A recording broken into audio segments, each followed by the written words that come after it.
Choo Choo Charles is a game made by a YouTuber mostly for the meme. It started off as a challenge but then evolved into one of the biggest meme games of the year. So of course, there's gonna be references and jokes inside it. But which ones might you have missed? That's what we're exploring today, so let's do it right now. And let me know in the comments what your favorite Choo Choo Charles NPC is. I'll let you know mine later on. And at 10, dolls. Up and around the northeast section of the island, there's a little section inside like the track line that contains another Easter egg that I'll talk about later. But on the left half of this interior section, there's an area just filled with dolls. And I mean like filled. This whole section of slightly forested area looks like it was ripped straight out of a bad Riverdale episode. There's like dolls hanging from trees, from ropes. There's even stuffed animals hanging around the open fire that's still lit, meaning that people were here recently, especially since it was raining when we first got to the island. And there's like no explanation for it. My first thought was that this could be a reference to the Island of the Dead Dolls in Mexico. The Island of the Dolls, originally owned by Don Santabarrera, is full of dolls hanging from trees and buildings that are covered with cobwebs and insects. The place was named in the 1950s when the dolls started randomly appearing on the island. But it could also just be a place where the residents of the island have made a shrine to the sons and daughters they've lost to Charles, since there are no kids on this island,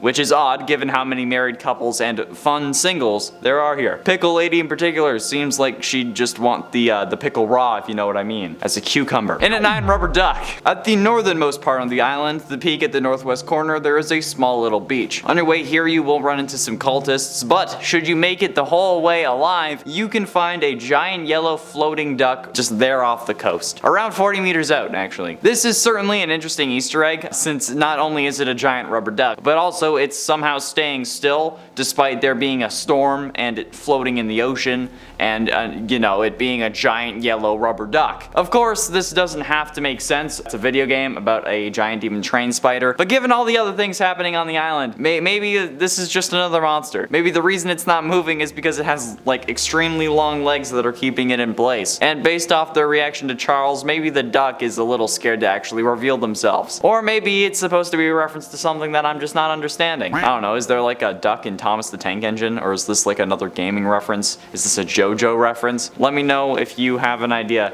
in the comments. But also, you can't actually see if it has legs because as soon as you go underwater, you teleport back to your train. And at 8, pumpkin eater. There are multiple locked doors throughout Choo Choo Charles. Sometimes you have to find the key to unlock it. Other times it's a key to someone's house, so you literally can't go inside, and plus there's actually no room in the house if you end up no-clipping and trying to look in there. But there is one door in particular that is not only creepier than the others, but also isn't unlockable at all, but still has a room. Up on the northeastern area of the island. It's basically next to the Island of the Dolls. It's in that same area. Off the track you can find a cabin surrounded by a moat of spikes, no doubt to deter Charles. However, in this cabin there is a mask of a cultist hanging on a bedpost and a gate leading towards the basement. Of course it's the basement. It's always the creepy basement. The basement for most players will just contain 7 scrap, but there is also a locked door down here. When I was playing, I didn't really pay much attention to this. I thought that maybe I would be back after I got the key at some point, but you never are. Because that's not meant for us filthy casuals or the people who are actually playing the game normally. Behind that locked door is a room that contains just a table and a note. The note, should you read it, simply says you shouldn't be in here because, you know, you shouldn't be. It's out of bounds. And if you're in there, you're a cheater, pumpkin eater. Get it?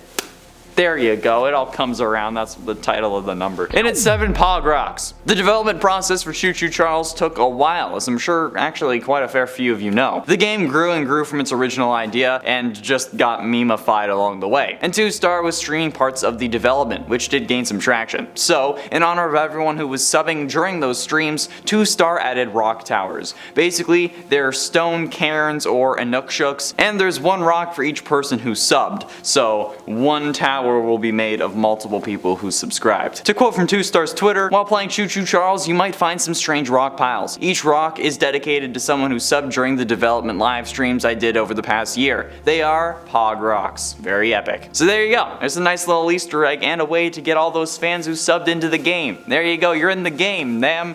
I was tweeting at him trying to voice act in the game, but I'm not famous enough or good enough. And at 6, Calamity Gannon. Okay, now this is by no means confirmed, and I doubt that this is actually the intent, but for some reason, the legs of Hell Charles to me seem very familiar. It's as if they're from another creature that I just can't think of, but they're like, it's frighteningly familiar. I feel like I'm in one of those like games or movies where like my brain gets wiped, or I have repressed memories that are slowly trying to poke through, like Sam Winchester when he got his soul back after being in hell. If I can remember exactly what it is, I may end up crumbling into a pile of dust and then have to fight off 2 other versions of myself in order to not die. But then again, my first thought was that these legs were of similar design to Calamity Gannon. Like color scheme and design wise, not that like they're holding giant weapons, but like, you know what I mean, okay? It seems like it could have been the inspiration for Hell Charles's legs, but no matter what, it's still pretty cool, and it looks freaking sick. But that's the connection I made. But I feel like there is something closer, and if you can think of what it is, if you can tell me what I actually have in my brain because I cannot put the dots together, please let me know in the comments. Maybe it was like an Alduin retexture mod, but I don't even remember if I ate food today, so I have no clue. Also, if you're enjoying the video and want to see more, be sure you hit like and subscribe. Liking this lets us know that you want to see more, and subscribing makes us want to do it. Oh, and by the way, my favorite character is the Pickle Lady, because she's absolutely insane, and I was dying the whole time. Halfway through into number 5, Michigan. There's also the just sheer stupidity on the island that I feel like has to be some form of reference. My original questions about this game involved why nobody was doing anything about a giant train spider that was killing them off, which were partially addressed since it seems to be like a relatively new threat to them. But also, how is it that Eugene knows about the train that we can get at the beginning of the game because the owner got killed right off the bat, but then also didn't know that there was a machine gun on it? So someone had to have added it, and if the engineer was dead, it couldn't have been him because he was dead. And then Eugene didn't know about it because he was off the island, so it wasn't him. So who added it? And when they did, why didn't they do anything with it? It was just sitting there. You literally could have ended this before me, but you didn't. And I can't forget Sergeant Flynn, who somehow didn't think to use the water tank above his burning shed to put out the fire, which every single person I have watched play the game has called out. Sergeant Flynn, more like Sergeant Flint, Michigan. Yeah, but also, do you want to know how that fire got started? Because he tested his flamethrower in a wooden shed. Not like aiming at or like a misfire, no, in. He was testing a flamethrower inside of a wooden shed while also being in the shed while testing a flamethrower in a wooden shed. God. I don't know. It has to be like, I feel like this has to be a joke with the name because of that though, right? Or am I just like a terribly disturbed individual? Okay, we know that. Or is it that I just think this because I am a terribly disturbed individual? I don't know. Also, hello to the jury.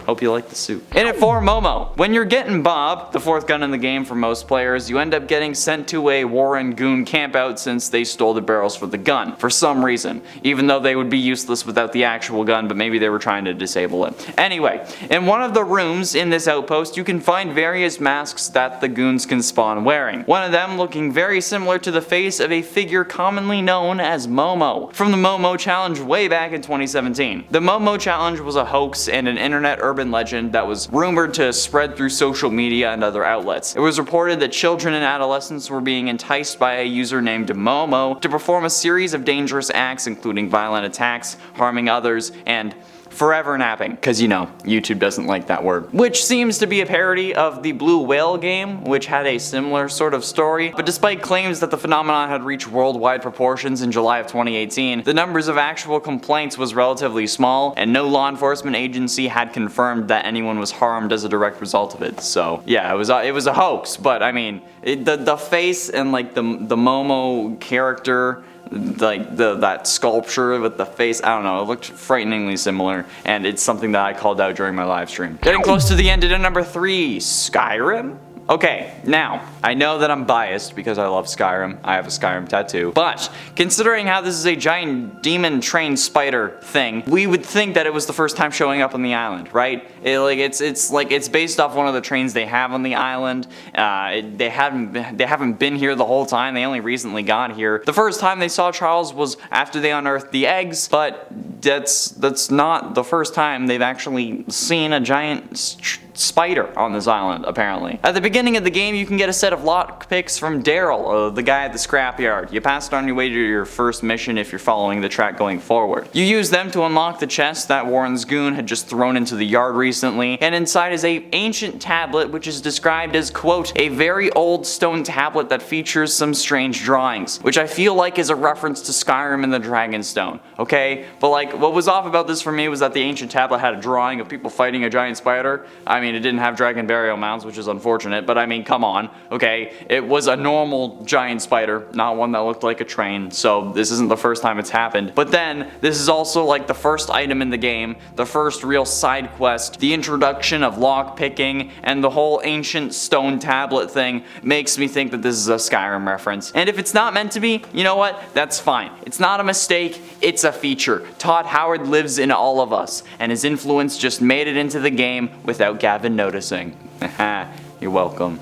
God Howard. But ultimately, in at number 2, Slenderman. If you remember back in like 2012 when Slender the 8 Pages was all the rage and Smosh was playing it and everyone and their moms was playing it. Actually, my mom did play it. But whether or not you remember it or not, if you wanted to play it, haha, or you didn't have the chance, then you can play it this time in Choo Choo Charles. Kind of. There's an optional side mission that involves you having to grab half of the paranormal pages from a nearby boulder field. You see, this woman that actually gives you the quest has been finding 16 pages pinned to lampposts in an area behind her house for multiple nights in a row. But last night she got scared off by horrible noises and strange visions and no longer feels safe walking out there. Despite, you know, a giant train spider attacking the island for like the past 2 weeks at least or something. And she's just been casually walking around this boulder field, but now she's like, oh yeah, there's people are pinning up drawings, so I don't want to be here. Yeah.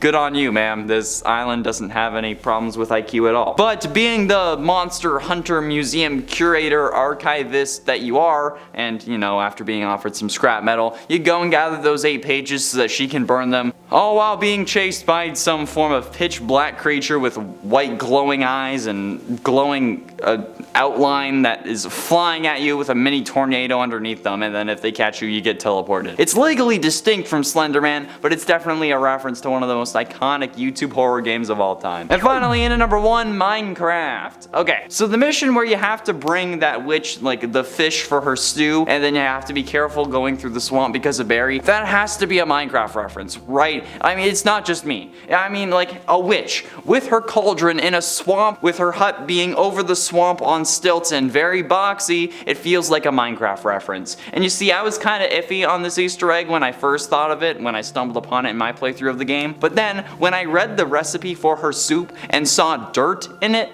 and the fact that the monster looks very much like a realistic monstrous version of the Minecraft squid, kind of sealed the deal in my eyes, okay? This has to be a Minecraft reference. No way this many things lined up and it wasn't intentional. A random swamp in the middle of an island with 2 other mysterious paranormal monster entities on it, and then a man-squid monster thing inside that swamp. No way, okay? No way this wasn't supposed to be a Minecraft reference. It had to be. Or my name's not Connor Monroe. And you know what? In my script, I spelt my name wrong. So no matter what happens, my bases are covered. I'm Connor Monroe spelt properly either way. I really hope that this was a Minecraft reference though, because I want this game that I love to reference another game that I love. And if you love this game too, be sure you click the video that's about to pop up on your screen. Thanks for watching.